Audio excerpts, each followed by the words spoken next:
Olá, boa tarde a todos e todas.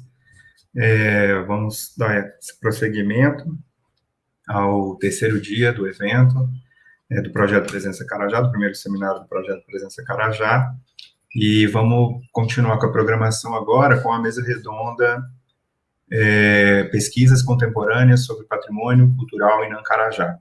A gente vai ter hoje, nesse momento, a fala da professora Camila Wichers, e em seguida vamos ter também a fala da professora Rosani Moreira Leitão. E na sequência, depois das falas, a gente vai ter aí uns 20 minutos de debate, então eu já peço para as pessoas que estiverem assistindo, se quiserem fazer perguntas, comentários, por favor, façam no chat, que ao final das duas falas a gente vai ter um tempo para debate.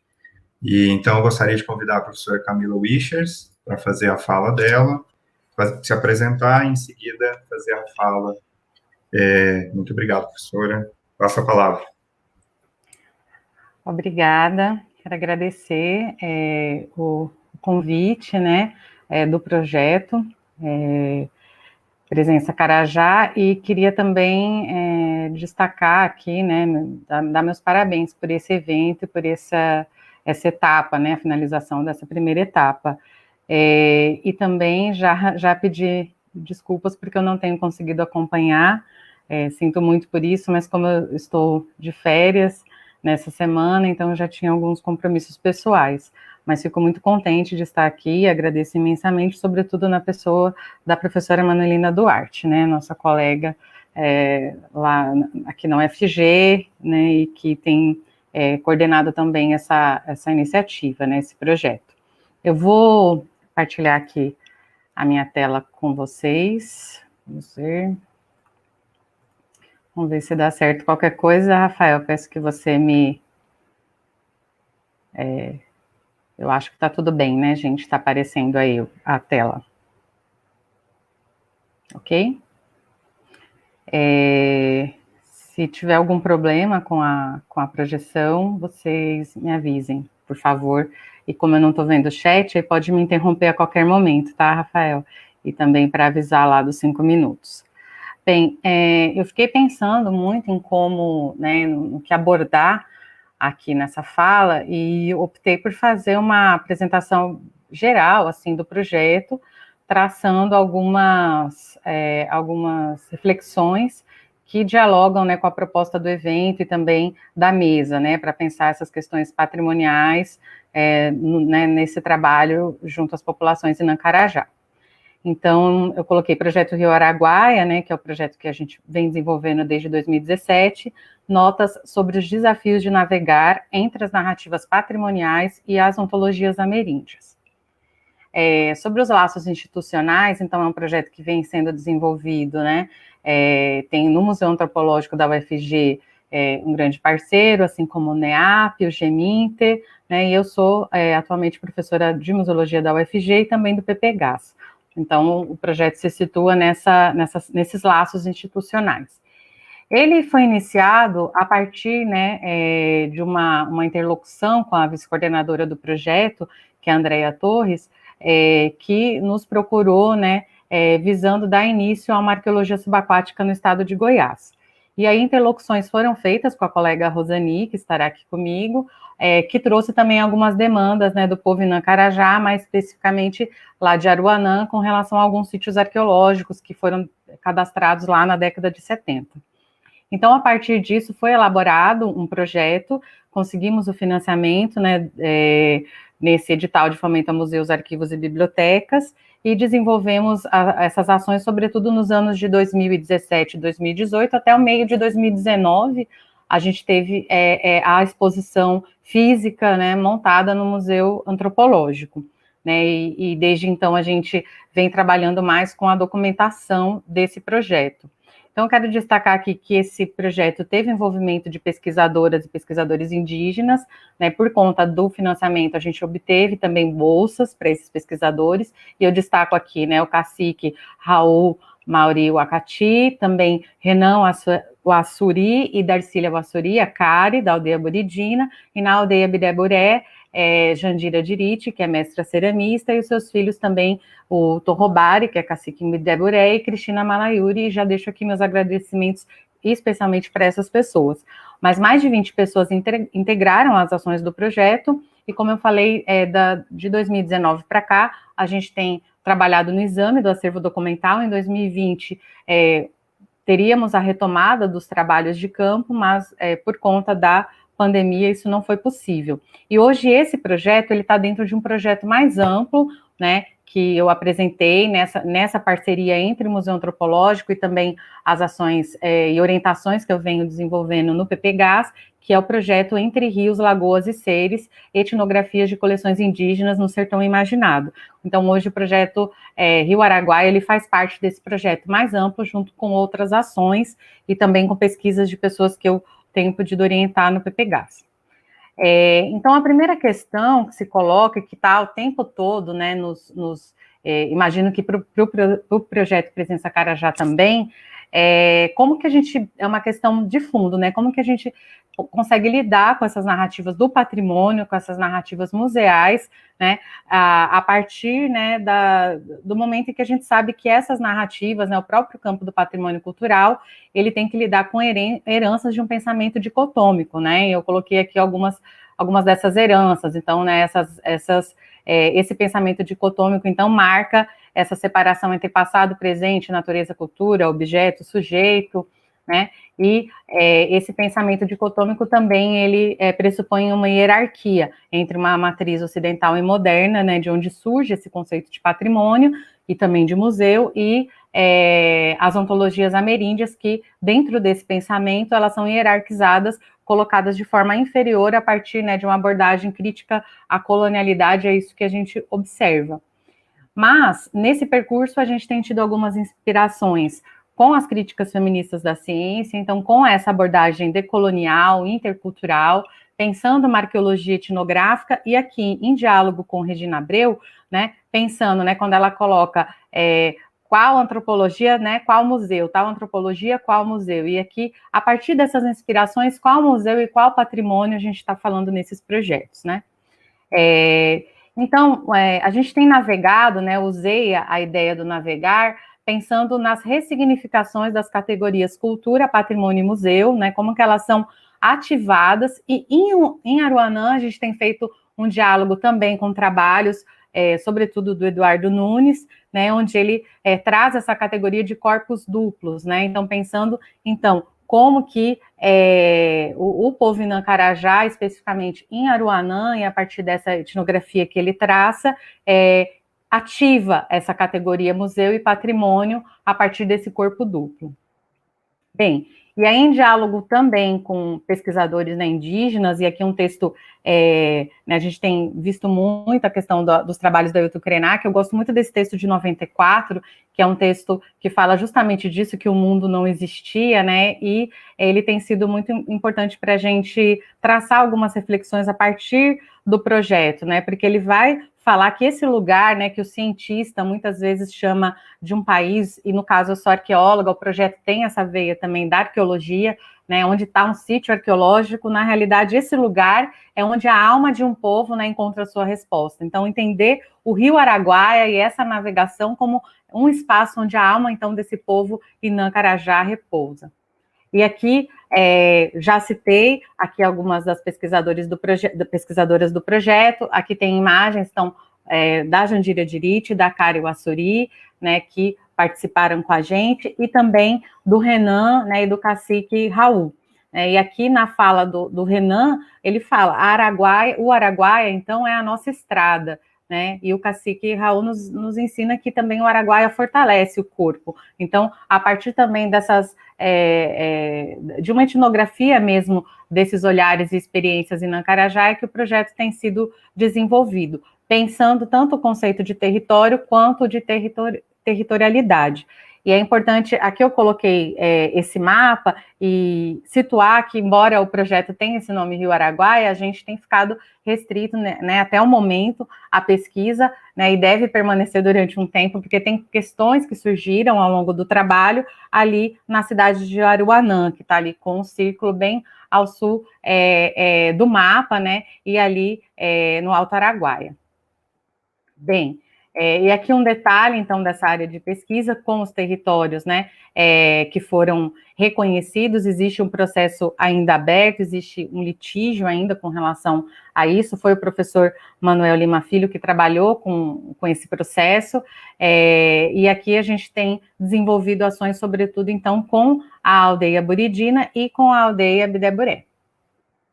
Bem, compreendendo que deslocar-se pelo rio é deslocar-se pelo cosmos, uma das questões do projeto é entender como essa categoria patrimônio e museu é acionada justamente ali em Aruanã, dada as especificidades, né? Lembrando que, e aqui citando, né, o Manuel Lima Filho, esse rio Araguaia, e ali onde, né, foi erguido o presídio de Leopoldina, onde ali também existia um colégio, então existem narrativas e memórias muito violentas com relação a esse processo, né, que aparecem nessas narrativas, nas etnografias. Então esse rio, que é fonte de vida, e como Krenak coloca, né, onde repousa essa alma desse povo indígena, né, e ele está falando de todos os povos, e a gente está destacando aqui o povo Inã-Carajá, de fonte de vida esse rio passou a se tornar uma veia aberta, no sentido de que uma veia aberta por onde esse processo de colonização, né, veio trazendo ali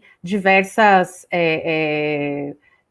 desafios e o extermínio e a morte, mas também encontrou a resistência, que é muito importante a gente destacar. E esse processo está até hoje, né? Então, assim, o projeto, ele transita pela abordagem arqueológica, né? O projeto começa com esse intuito de pensar uma arqueologia subaquática no Rio Araguaia, mas também trazendo esse olhar etnográfico, o campo da antropologia, e eu vou destacar aqui um pouco a questão, né, das intervenções museológicas.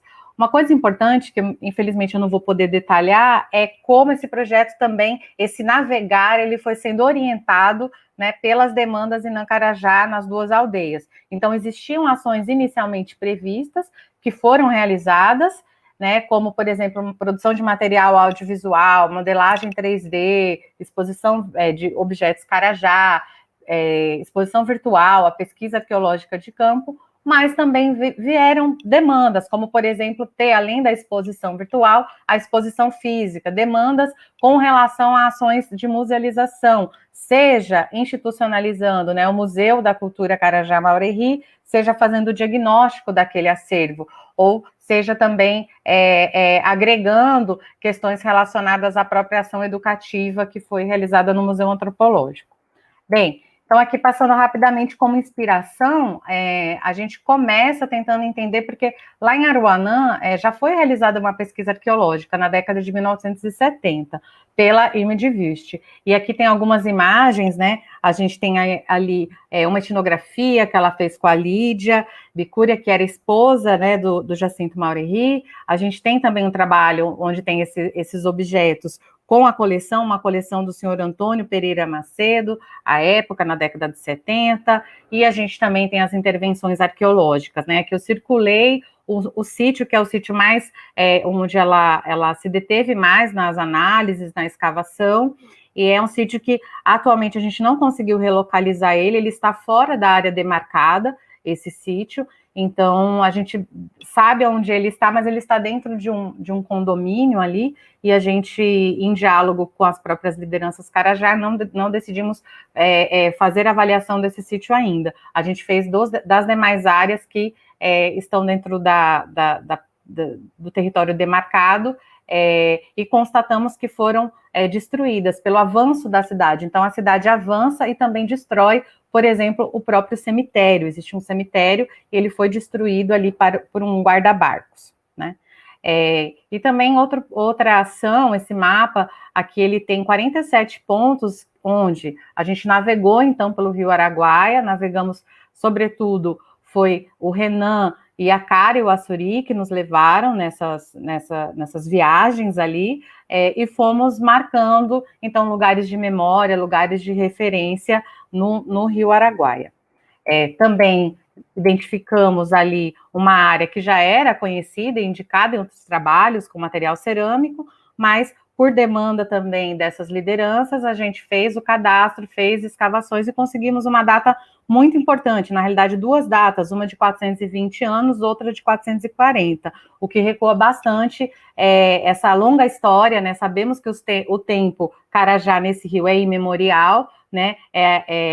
Mas foi importante, inclusive, foi bem recebida essa data, porque existem muitos discursos, né? Que são discursos da colonização que dizem que as pessoas chegaram ali, os Carajá, recentemente em Aruanã. E com essa pesquisa a gente tem mostrado que a ocupação Carajá ela recua bastante nessa região.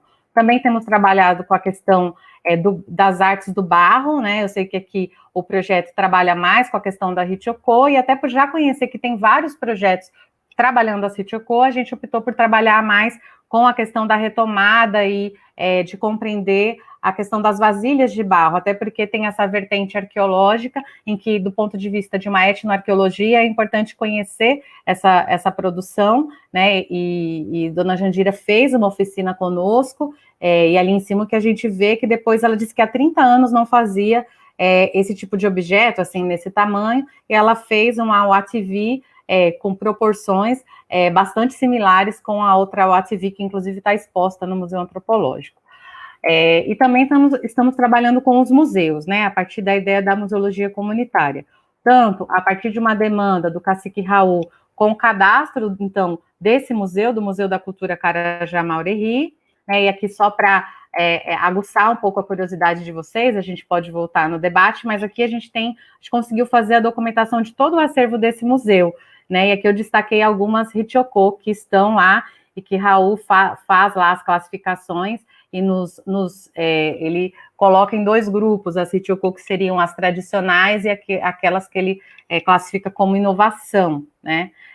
Mas também trabalhamos com a ideia de um processo de musealização, uma aldeia-museu em Bideburé, por meio das oficinas, e também por meio da produção desse mapa a partir de uma metodologia colaborativa, né? Esse mapa é da aldeia Bideburé. E, assim, como eu não vou conseguir abordar todos os elementos do projeto, eu convido vocês a conhecer o nosso site, né, que é o projeto rioaraguaia.ciar.fg.br, onde vocês vão poder conhecer a nossa exposição virtual. Essa exposição virtual, ela é bilíngue, e ela foi dividida em 3 eixos: territórios e lugares, artes e museus, e saberes e tradições. Essa exposição ganhou também um formato físico, então cada uma das aldeias ficou com uma exposição, com esses painéis, e eles ficaram durante quase ali 1 ano também com uma exposição temporária ali no Museu Antropológico. Um pouco dos painéis, eu convido vocês a visitar o formato virtual. E aqui, para finalizar, assim, a gente fez ações educativas no Museu Antropológico, onde a gente está com algumas atividades agora. Eu vou finalizar mostrando um pouco isso, mas não deixo de colocar aqui, né, nesse momento tão difícil, me solidarizar a todas as perdas dos povos indígenas, as perdas que o povo Inã-Carajá sofreu com essa pandemia, e em especial, né, falar aqui de Comantira Carajá, que esteve em uma das oficinas do projeto Rio Araguaia. Bem, então essas ações no Museu Antropológico, né, que a gente acabou fazendo ali como uma forma também de pensar a extroversão dos resultados do projeto, né, para além das aldeias, pensar também o público não indígena, envolveu essas oficinas, envolveu uma visita da Jandira Dirite ao museu e atendimento de escolas, né? Aqui algumas imagens, quero destacar aqui a parceria que foi feita, a Rosani vai falar do projeto de salvaguarda, coordenado por ela e pela NEM, e essa parceria foi muito importante porque a gente conseguiu ali na Primavera de Museus de 2018, fazer uma série de atividades onde ambos os projetos puderam estar juntos, e para o nosso projeto foi muito importante ter tido essa parceria.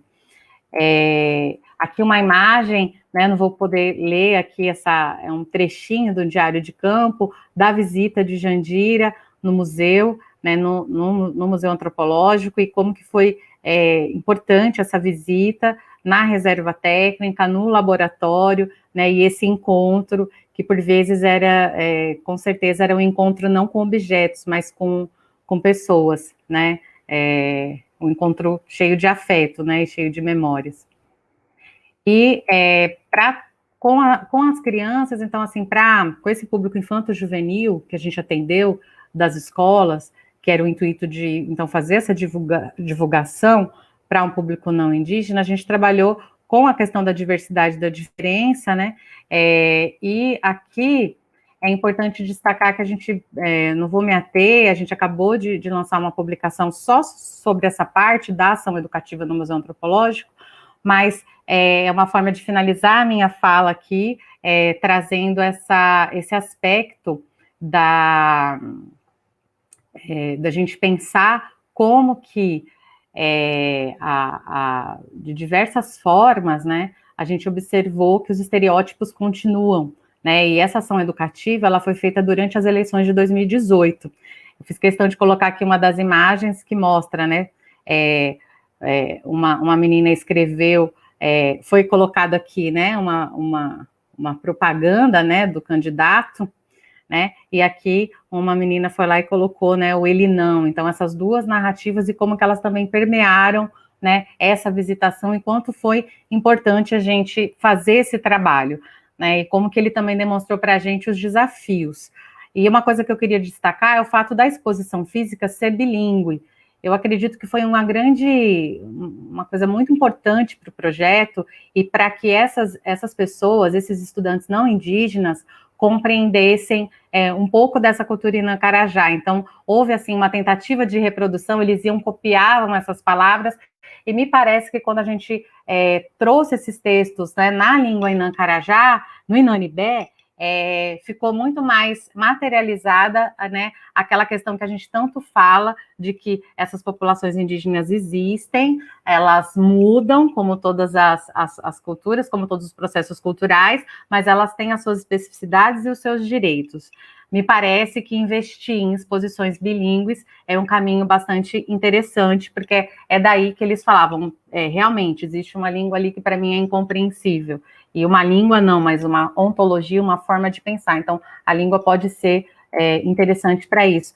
E tendo em vista esses desafios, a permanência dos estereótipos, a gente também, após essas atividades, a gente conseguiu produzir um livro, né? Esse livro que é o Entre Saberes, o Rio Araguaia, o Povo Carajá e as Histórias Indígenas no Estado de Goiás, onde a gente fala, né?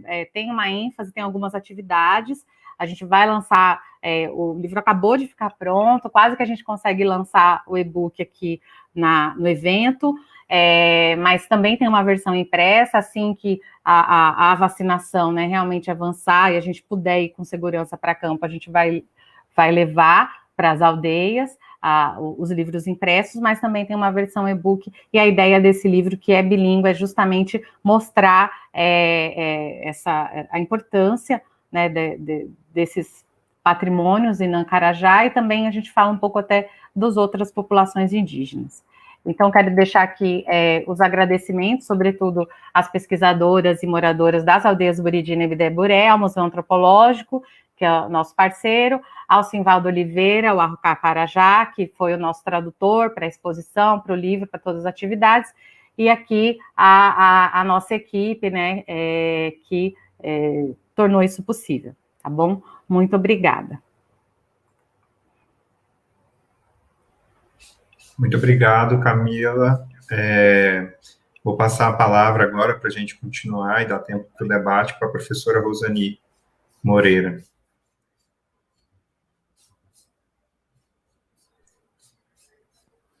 Está com a palavra, Rosani, obrigado. Oi, boa tarde, Rafael, muito obrigada. Boa tarde, Camila.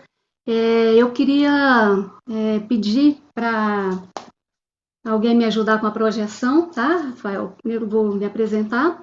Então, eu agradeço imensamente pelo convite, a Manuelina, a equipe do projeto Presença Carajá. É um prazer participar dessa mesa juntamente com a Camila e mediada pelo Rafael, que são companheiros já de longa data. E vou compartilhar com vocês hoje um pouco da experiência de pesquisa do Museu Antropológico com a patrimonialização das bonecas de cerâmica Carajá. É uma reflexão minha, mas são reflexões que foram surgindo a partir da minha participação em 2 projetos de pesquisa, que contou com uma equipe grande do Museu Antropológico e, enfim, o que eu quero dizer é que os resultados que eu apresento são resultado de trabalho dessa equipe de pesquisadores do museu. No primeiro projeto fizeram parte da equipe o professor Manuel Filho, Thelma Camargo, Ney Clara de Lima, juntamente comigo, e uma equipe grande também de estagiários.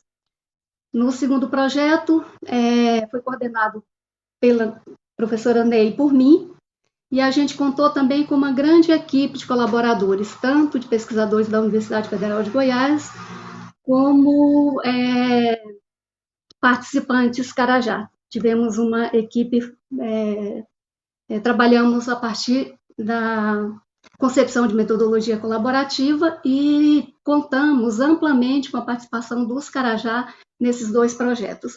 Enfim, são algumas reflexões, né, que surgem a partir da minha atuação, dessas experiências nesses projetos e também de outros diálogos, como a Camila acaba de apresentar também com o projeto Rio Araguaia, né, e com pesquisadores do museu que já atuam juntamente com os Carajá há várias décadas. Então, o título que eu dei para esse projeto foi para esse trabalho, As Bonecas de Cerâmica Carajá e a Pedagogia das Ceramistas Mestras. Eu quero destacar aqui os significados, né, das categorias dos significados das bonecas de cerâmica Carajá, mas eu quero enfocar particularmente a atuação das ceramistas mestras, né, das ceramistas mais experientes, mais especializadas e que têm uma função muito importante também como educadoras. Pode passar.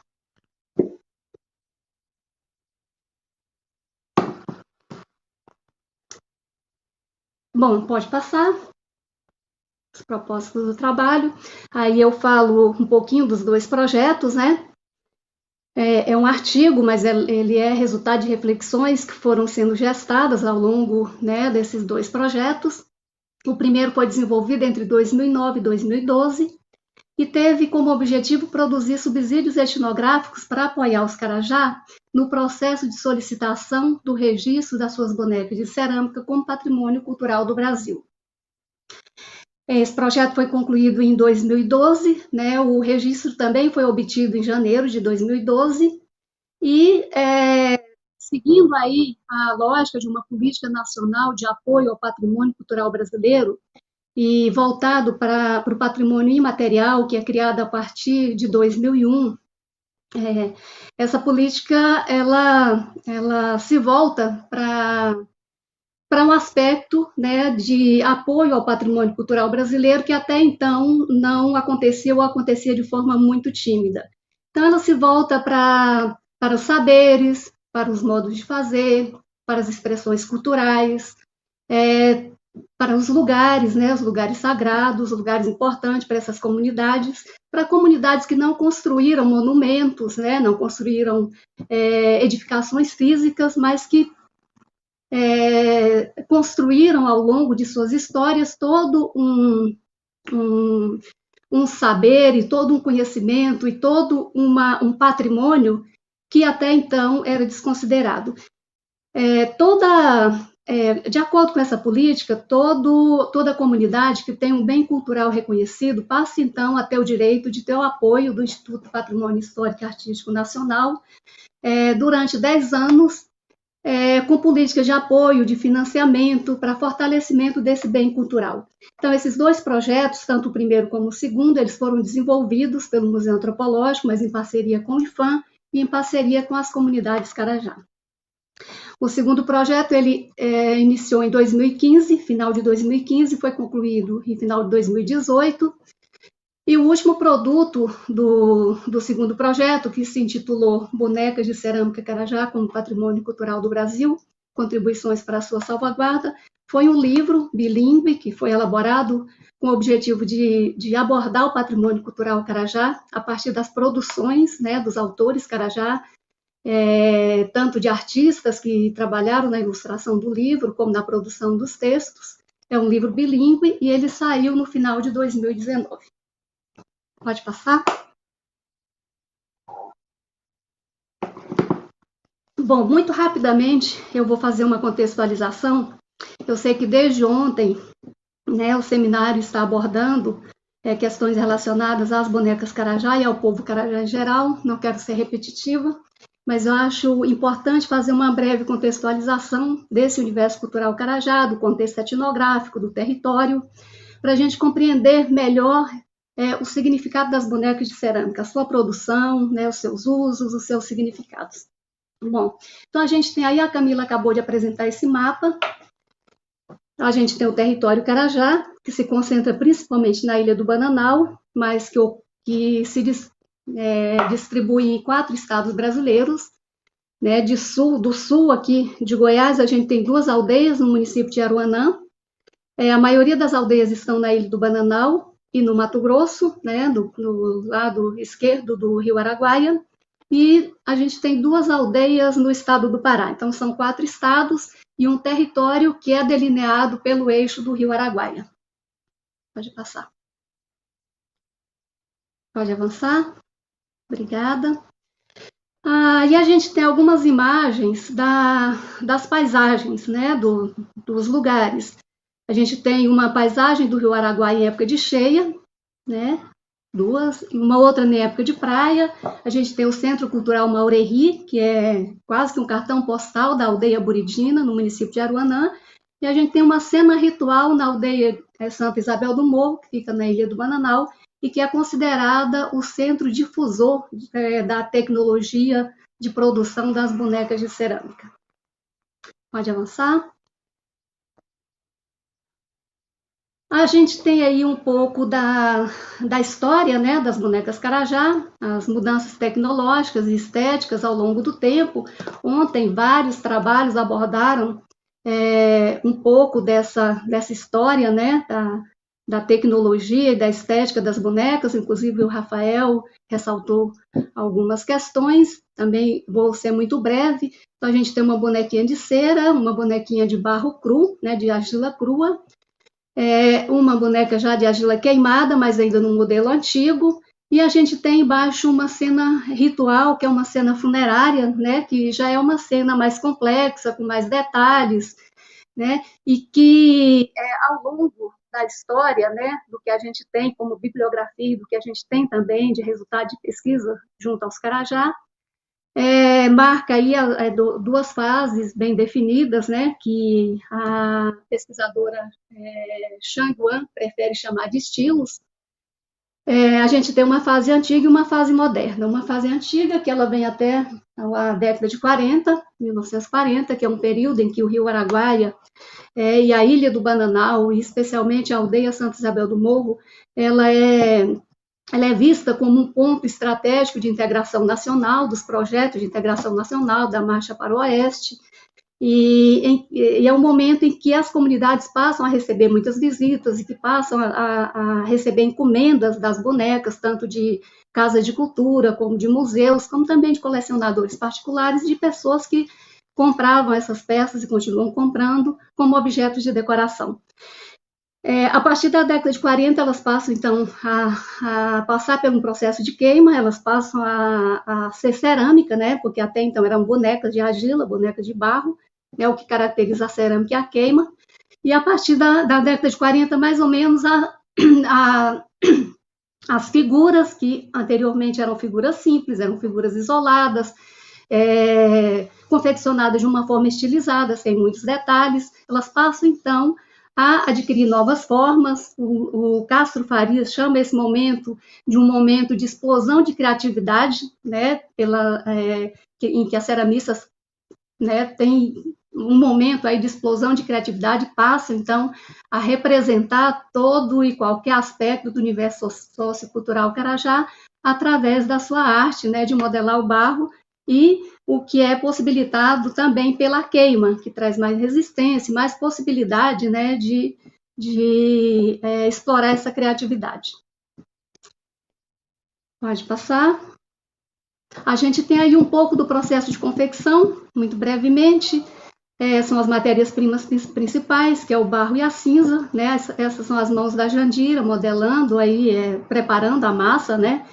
E normalmente sempre se inicia por uma esfera grande ou uma esfera pequena, e a partir daí que uma peça vai ser modelada e vai ganhando forma, né? Vai, então, produzindo as figuras a partir dessas esferas. Depois a gente tem uma ceramista já modelando uma boneca, e depois uma outra ceramista ali esperando suas peças secarem para poder levar à queima e para posteriormente fazer a decoração e finalizar a peça.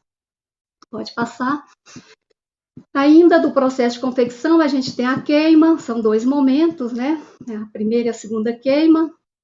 A gente tem também algumas imagens das ceramistas preparando os pigmentos para fazer a decoração das peças, e aurearo ali, tanto na queima como na decoração, essa é a aurearo. Pode passar.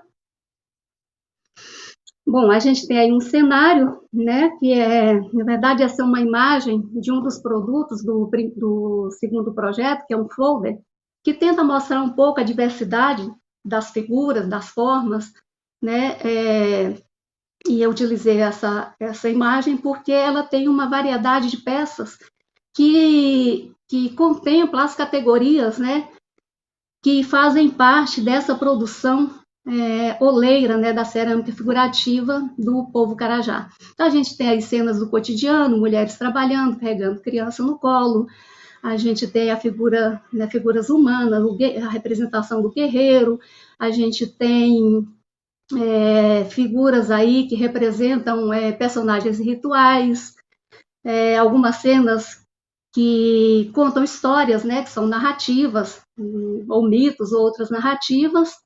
A gente tem os animais, as miniaturas de animais, as figuras humanas, que muitas vezes representam o masculino e o feminino, muitas vezes representam as fases de idade, as classes, né, as fases da vida, as classes de idade. E eu coloquei aí de forma bem geral, né, representações do sobrenatural, cenas rituais, lúdico, educativo, pedagógico, né, e representações do cotidiano, sendo que eu vou explorar um pouco mais esse sentido lúdico, educativo e pedagógico. Pode passar. Bom, a gente tem aí, chamei de fases da vida, né, cotidiano, mas, na verdade, as imagens se referem ao ciclo da vida, às fases da vida, né? A gente tem a imagem de uma criança tendo o seu primeiro banho, né, que é o primeiro banho ritual da criança Carajá, que é um banho de urucum, que ela fica com o corpo todo vermelhinho, e essa fase da vida, que é do recém-nascido, né, do Torrocua, ela é representada na boneca de cerâmica por uma miniaturinha vermelha, que a gente pode ver nessa fotografia à esquerda, abaixo. E acima a gente tem um corpo masculino, e a gente tem uma bonequinha com alguns grafismos em forma de S. Esse grafismo representa uma fase da vida, né, em que eles chamam de Bodu, em que o menino já passou pela iniciação, pelo ritual do Rito Rocan, que é a iniciação masculina, né, dos meninos Carajá, mas ele ainda não é considerado um homem totalmente formado, adulto, maduro ainda. E ele só vai alcançar esse status quando ele se casar, quando ele tiver o primeiro filho. Então, ele está numa fase transitória ainda. E a gente tem essa bonequinha preta, toda preta aí nessa fotografia, que é a representação do menino Carajá, que está num processo de transição à vida adulta. É um momento em que ele passa por um aprendizado intensivo, né, o corpo dele é todo pintado de preto, é uma associação à ariranha, né, ao animal, a ariranha, e é como se fosse uma fase de liminaridade, em que ele não é criança, mas também não é adulto, e ele está passando por esse processo de transição, que vai ser encerrado com uma grande festa, que é o ritual do Rito Rocan, né, que faz esse rito de passagem da infância para a adolescência, e alguns chamam de vida adulta. Pode passar. A gente tem aí algumas narrativas, né? A mulher que ajudou no parto da onça, nessas 2 primeiras imagens. Na terceira imagem, a gente tem a história, né? Uma narrativa, que é a história da mulher que namorou com o jacaré. Pode passar. Algumas cenas rituais, a gente tem aí alguns personagens, né, da dança de Aruanã, né, são, acho que é o Lateni e o Tirereni, que são Idiazó, Aruanãs, que vêm celebrar com o povo, sempre que tem algum motivo para celebração, ou marcando algum momento importante dos ciclos da natureza, né, da oferta de alimento, de peixe, do mel, ou para celebrar também algum momento importante na vida das pessoas, nos ritos, né, que fazem, que marcam esses momentos importantes na vida das pessoas, como é a primeira menstruação da menina, o ritual do Retorrocan, quando nasce uma criança.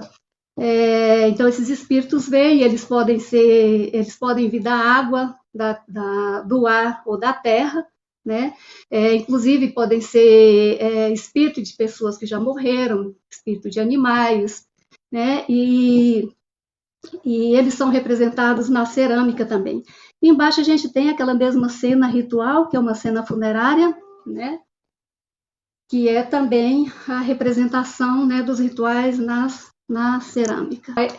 Uma outra categoria são as bonecas, né, ou as figuras que são consideradas brinquedos, né, o principal conjunto dessas figuras é uma cestinha que as meninas ganham aos 6, 8 anos de idade, das mães, das avós, das tias mais velhas, e que é a família extensa, né, que vem todos os ciclos da vida, desde o recém-nascido até o ancião, e a anciã, que é a senador, mulher, né, e o matucari, o homem. Então, esse conjuntinho, ele representa todo o ciclo, as fases da vida.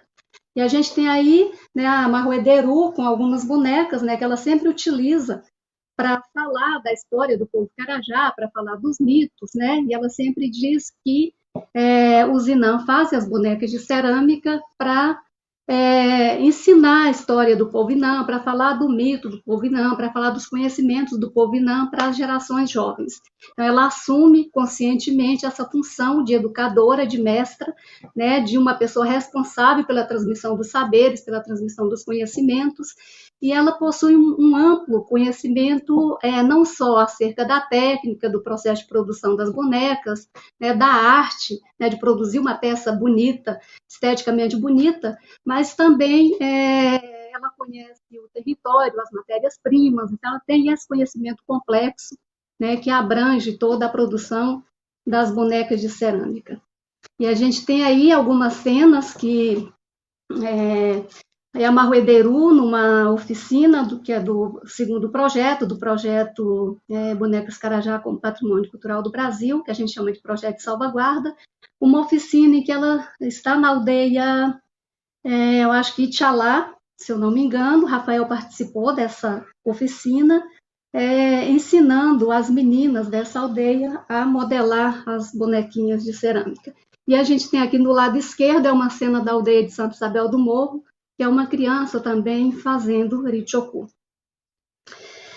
Bom, e eu gostaria, né, de aproveitar esse momento para dar destaque a essas mulheres, né, a essas ceramistas, que normalmente elas são invisibilizadas, né, em todo o processo de formação dos museus, de formação das coleções, né, a autoria das artistas, né, ou das ceramistas, elas nunca aparecem, né, nem no Museu Antropológico, que ultimamente a gente tem tido um cuidado muito grande, né, na documentação das peças, mas nas coleções mais antigas, a autoria, né, das peças, normalmente elas não são comunicadas nesse processo de documentação e disposição das coleções.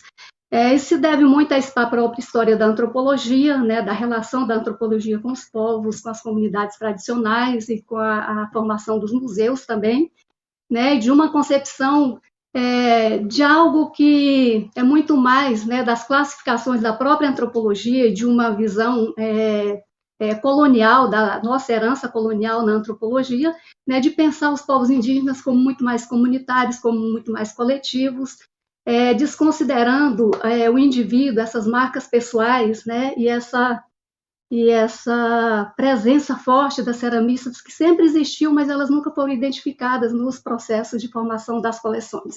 Então, eu gostaria de mostrar algumas imagens, né? Acredito que as pessoas que estão participando desse seminário, né, tenho muita curiosidade, porque sempre ouvem falar do nome de algumas ceramistas, né, mas elas acabam, nem todo mundo tem oportunidade de ver uma imagem, né, e de conhecer um pouco esse cenário no contexto das próprias comunidades. Então, na primeira fotografia que passou, a gente tem... Você volta só um pouquinho, por gentileza, Gabriel? Eu queria falar um pouco da Coachiro. Bom, nessa primeira imagem a gente tem a Jandira Diriti, que a Camila já falou sobre ela, que é uma ceramista mestra da aldeia de Aruanã, e na segunda a gente tem a Coachiro, que é da aldeia de Santa Isabel do Morro, que foi uma das ceramistas que faleceram como primeiras vítimas da Covid na aldeia Raualó, aldeia de Santa Isabel do Morro, uma das principais mestras, né, na produção das bonecas de cerâmica, na transmissão dos saberes também. Ela foi vítima aí da segunda vítima da Covid. A gente tem a Marruederu, que é uma grande mestra, uma sábia, uma intelectual, poderíamos dizer que ela é uma intelectual orgânica, né, da cultura Carajá, e a gente tem a Lauarideru, uma ceramista exímia também. A Comantira Velha, que já é falecida, a gente chama de Comantira Velha porque tem outra que é nora dela, né, que também se chama Comantira, e que infelizmente faleceu também, vítima da Covid. Temos a Ratamaro, mostrando aí as suas cerâmicas, a Mahiru, especializada na produção da cerâmica que representa o cotidiano, e a Urearo, que é uma ceramista jovem, né, relativamente jovem, mas que ambas, tanto a Mahiru como a Urearo, elas já gozam de muito reconhecimento e de muito prestígio entre as ceramistas. Não como a Marruederu, que é uma grande mestra, mas como alguém que tem uma técnica perfeita, né, e que produz peças muito bonitas.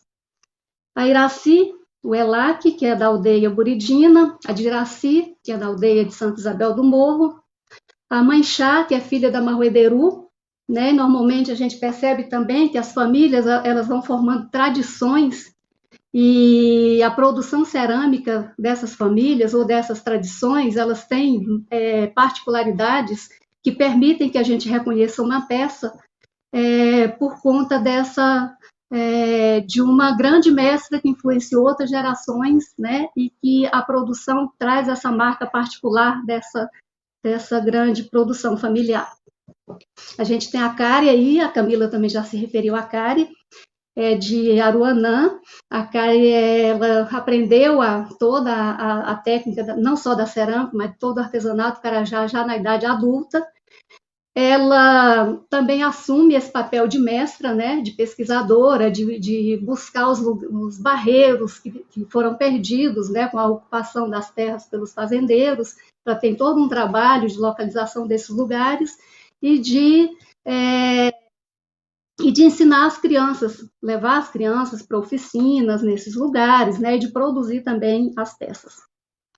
A Heredique e a Comantira, essa é a Comantira nova, ela foi a primeira vítima da Covid na aldeia de Santa Isabel do Morro.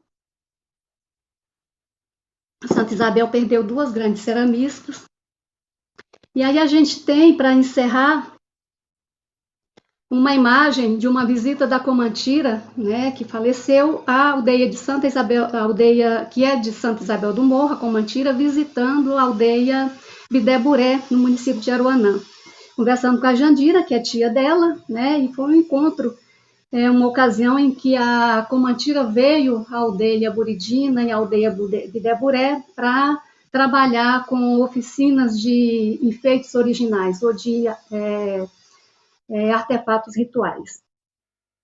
E, finalmente, a gente tem uma imagem da Marruederu, que é uma das grandes mestras ceramistas, né, da aldeia de Santa Isabel do Morro, e eu encerrei com essa fotografia também como uma homenagem a uma outra mestra que fez parte das equipes de ambos os projetos, que já está aposentada, mas continua colaborando, né, com os projetos, trabalhando com os Carajá, está no projeto Presença Carajá, participou dos 2 projetos, dirigiu o museu. No momento em que o primeiro projeto foi realizado, eu também quis usar minha licença poética aqui para fazer uma homenagem a Ney, encerrando com essa fotografia. Gostaria de falar outras coisas, peço desculpas pela interrupção, né, pelo tempo que a gente acabou perdendo, Espero que a gente possa conversar um pouco mais agora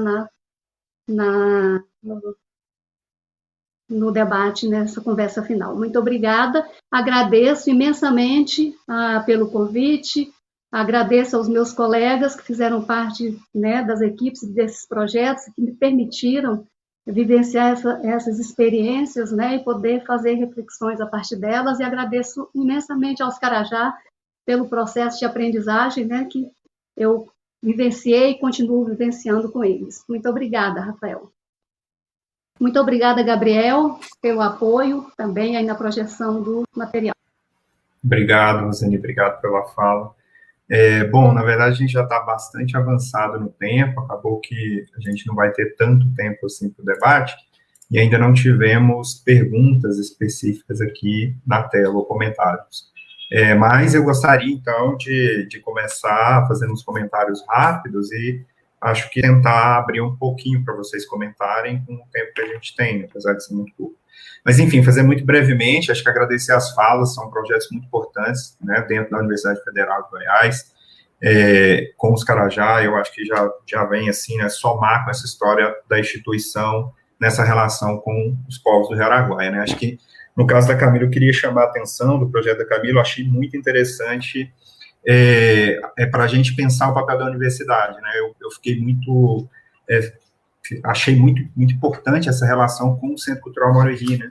Eu acho que tem acho que a gente precisa cada vez mais, né, tá sempre preocupado com esse tipo de iniciativa que vem dos próprios povos indígenas, né? Acho que os Carajá não são os únicos, tem vários centros culturais, museus indígenas ao redor do país. Eu acho que nós aqui, tanto o Projeto Presença Carajá e todos esses projetos que lidam de alguma maneira com cultura material, museologia, antropologia, tem que estar atento para essas iniciativas, né? Então, parabenizar isso, eu acho que é muito bom ver esse tipo de ação da universidade também, em contato direto com essas ações institucionais que os indígenas estão tomando frente, né? E abrir, que se Camilo quiser comentar um pouco sobre essa experiência, eu acho que tem muito a contribuir também para a gente aqui do Projeto Presença Carajá.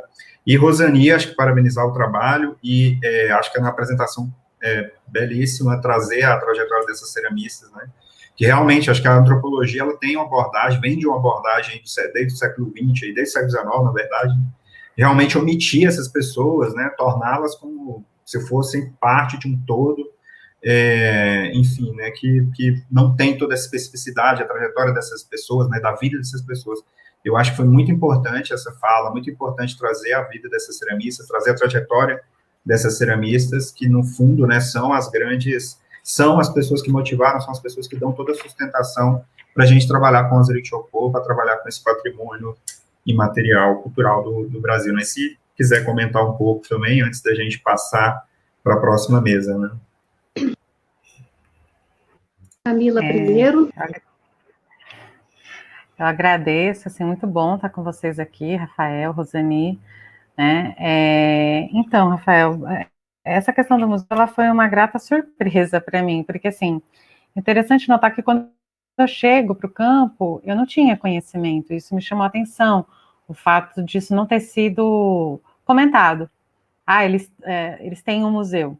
Eu acho que aí entra a questão da categoria museu e de que, infelizmente, nós acabamos, o que nós, pesquisadores não indígenas, consideramos como museu. A hipótese, isso está em um dos textos que a gente já conseguiu produzir, é que por olhar, esse olhar, por mais que a gente tenta se despir da colonialidade, ela está ali. E por mais que o Raul fala, é um museu, isso não veio. Isso veio depois, eu acessei o trabalho do Eduardo Nunes, considera, inclusive, é interessante porque o Eduardo, no trabalho dele, o Raul fala que tudo é um museu. O centro é um museu. Já para nós, nas longas conversas que tivemos com ele, também com Kari, com Renan, o museu foi mais salientado que o museu era aquela sala atrás, onde aqueles objetos não são comercializados, né? Então, veio essa coisa, o museu é essa sala, e vem uma preocupação com a conservação. Então, o projeto foi redirecionado, porque ele tinha mais a questão da antropologia e da arqueologia, e para mim foi uma grata surpresa, porque eu também sou museóloga. Por isso que eu falo que é uma grata surpresa, porque veio essa demanda. E aí eu acho muito tocante aquela foto que eu projetei, onde tem uma boneca, ela está com tinha lá um marimbondo, a gente nem conseguiu higienizar, a gente não tinha todos os equipes, esse objeto, os outros a gente conseguiu, e está do lado do adesivo Patrimônio do Brasil. Eu acho que ali é bom para a gente pensar a categoria Patrimônio do Brasil, a categoria do que é patrimônio para a Usina Carajá, que está dentro daquela sala, que é um museu, seja a sala, e aí eu acho que tem que continuar a pesquisa, se é a sala ou se é o centro todo, né? Mas o que a gente fez foi a ficha, né, para cadastrar junto ao IBRAM, conforme o Raul demandou, e fizemos a higienização à época, né? Claro que a higienização é uma coisa recorrente, então o que tem que ser feito é a questão da formação, porque é uma coisa simples que dá sim para que ali mesmo seja feita. Eles acompanharam, mas acho que tem que dar continuidade a essas visitas para ir fazendo isso, e a gente fez a documentação, mas eu acho que é uma imagem, pelo menos, que me toca bastante, porque eu conheço, né, então, assim, e também, e aí ficou o convite, acho que a gente tem que continuar a conversa com o projeto, tentar ver esses dados para vocês englobarem também, né, para pensar que coleção é essa de Hitchcock que está dentro do museu que eles mesmos construíram, e que categorias são acionadas. Então, acho que é um pouco por aí, né, e a gente está aprendendo, né, eu não sou, vocês são especialistas, eu não sou, eu sempre falo isso, esses dias, ainda numa reunião até com o Eduardo, eu falei, olha, eu não sou uma especialista disso, eu tenho interesse, mas o meu olhar é um pouco mais amplo, então eu preciso mesmo da interlocução com vocês, né, Rafael? Você, Rosani, né, as pessoas que estão aí há mais tempo, e lá também tem as bonecas de madeira, viu? No museu, tem 4 bonecas muito bonitas lá também, então, lembrando, assim, enfim, de vocês, do trabalho do Gustavo.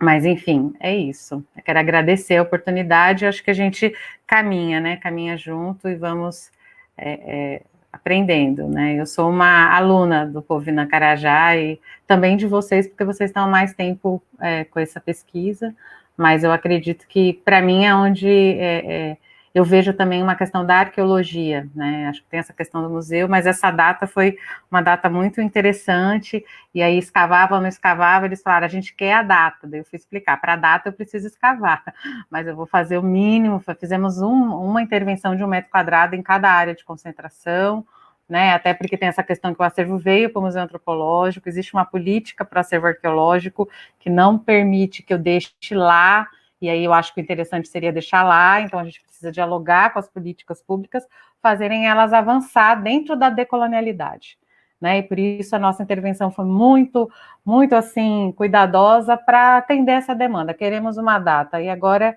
eles têm lá a data, e quando falaram, chegaram aqui ontem, peraí, né, a gente sabe que a nossa ciência também é acionada pelos povos indígenas nessa luta, e a gente tem que estar disponível, né, que eu acho que o trabalho que Rosani apresentou e que vem sendo feito, por exemplo, com a Hitchcock, é isso, né, é disponibilizar a política pública para a luta pela vida, hoje mais que nunca. Obrigada. Então, eu quero agradecer o comentário do Rafael e vou aproveitar para aprofundar um pouquinho mais essa questão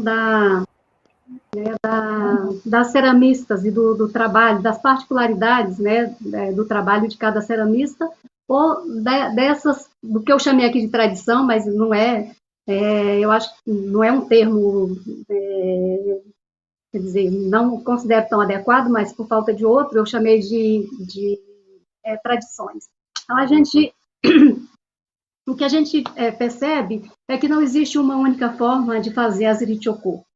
Existe um padrão, né, determinadas questões que são difusas e conhecidas por todos, mas existem alguns segredos familiares ali nas medidas da matéria-prima, nos detalhes da decoração, na forma, né, às vezes até a forma do rosto, né, de uma figura humana, observando, né, o formato do rosto, a gente consegue identificar se é uma Richocô feita pela Coachiro, ou se foi feita pela Marruederu, ou pela Lauarideru, ou pela família da Quanadiqui. Eu não encontrei uma foto da Quanadiqui, que era a ceramista mais velha no primeiro momento, né, do projeto Bonecas Carajá, Arte, Memória e Identidade no Araguaia, que teve início em 2009.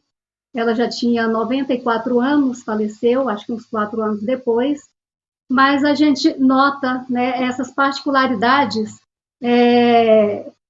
Você bate o olho numa peça, você fala, é da Marruederu. Não é necessariamente da Marruederu, mas é da filha dela, da mãe chá, é da sobrinha dela, é da irmã dela, é de um grupo familiar, né, de um grupo de mulheres que fazem parte daquela família extensa ou daquele segmento familiar. E isso traz particularidades muito importantes, né, que as famílias, inclusive, quando a gente discutiu o conceito de patrimônio, com as famílias, com as pessoas, elas sempre se referem a patrimônio como patrimônio familiar, aquele conhecimento como um patrimônio que é da família, que foi a família que criou, que transmite, né, e que preserva e que dá continuidade àquele tipo de conhecimento.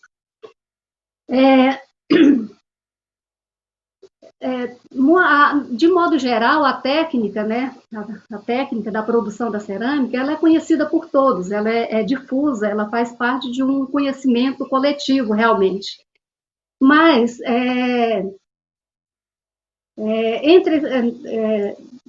pensando no grupo de mulheres, né, que são responsáveis, né, por manter e por reproduzir por transmitir esses conhecimentos acerca das bonecas de cerâmica, a gente vê que existe vários graus de conhecimento, né? Um conhecimento mais aprofundado, conhecimento menos aprofundado. Tem ceramistas que são excelentes, que produzem peças belíssimas, que gozam de muito reconhecimento, mas que não sabem falar de um mito, que não sabem falar da natureza, que não sabem falar da matéria-prima, que não tem esse conhecimento profundo. E a gente tem outras ceramistas, que é um conjunto muito pequeno, de pessoas extremamente especializadas, que possuem um conhecimento profundo, muito profundo, acerca da realidade carajá, dos mitos, dos rituais, da natureza, do território, e que tem esse papel realmente de atuarem como grandes mestras, né? De garantir a continuidade desse patrimônio familiar, desse patrimônio cultural, e de transmitir esses saberes, e, ao mesmo tempo, o que a gente...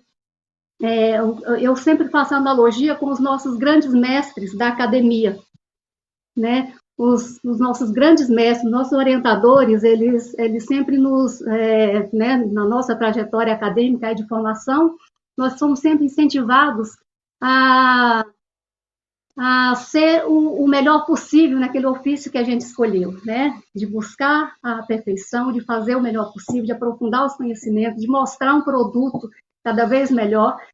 As mulheres ceramistas também têm esse papel, né? Principalmente as mais velhas. Quando a gente visitou a Conadipi pela última vez, ela estava já com 94 anos, ela fez todo um discurso muito nesse sentido, de dizer, eu já não dou conta de fazer cerâmica, eu não posso amassar o barro, eu não posso buscar o barro, mas eu fico aqui olhando, porque eu falo para elas que elas têm que buscar a perfeição, elas têm que se aprofundar nos seus conhecimentos, elas têm que produzir coisas cada vez mais bonitas, cada vez mais perfeitas, e buscar essa perfeição. Então, ela não fazia mais as bonecas, ela não produzia mais a cerâmica, mas ela tinha essa missão ali de buscar o aperfeiçoamento, de formar, né, as pessoas da sua família, o seu grupo familiar, o grupo de mulheres, para que elas possam dar continuidade a essa técnica, né, e a essa produção oleira, né, da tecnologia oleira aí da produção das bonecas de cerâmica.